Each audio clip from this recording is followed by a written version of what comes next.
All right, thank you, Hannah. Acts of pure evil.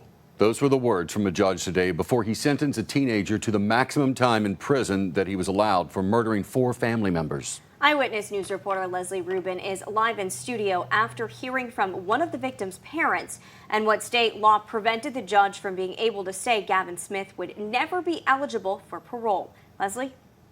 Gina, Gavin Smith is 18 now, but he was 16 when he shot and killed his mother, stepfather, and 2 younger brothers who were 12 and 3 years old. It was a trial full of stunning testimony last month, including that Smith was on a video call with his girlfriend during the shootings, who was encouraging him to commit the crimes so they could be together.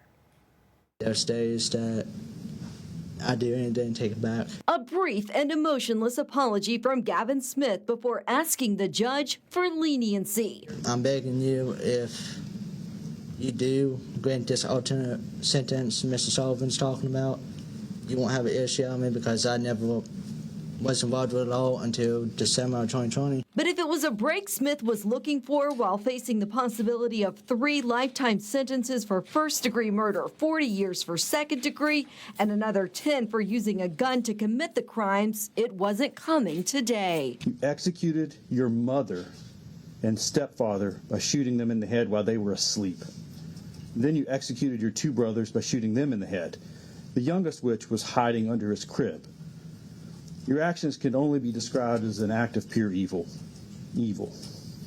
I find that you have 0 remorse for your actions. And in fact, the probation officer reports that he felt that you were justified in your actions. Daniel Long, Smith's stepfather's parents, recalling adopting him at just 14 months old from an abusive mother and getting the call on December 13th, 2020, that their only son, along with his wife, Risa Saunders, 3-year-old son Jameson, and 12-year-old stepson Gage, had been murdered inside their home in Elkview. As the numbness took over my body, I tried to comprehend how someone could have so much hatred to eliminate 4 people, including his own flesh and blood, in such a violent and cowardly way, especially the 3-year-old Jameson, who loved Gavin unconditionally. I watched the dynamics of the relationship with Gavin and his brother Jameson. I cannot comprehend how he could have taken his brother's life along with the lives of Daniel, Risa, and Gage.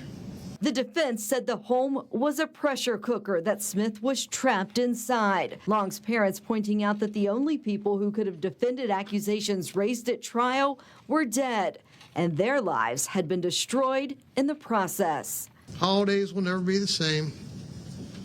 Heirlooms are no longer important, and events like taking your son and grandson fishing for the first time will never happen. Judge Kenneth Ballard saying if it weren't for state law stopping him from being able to ensure Smith would never get out of prison, that would have been his decision.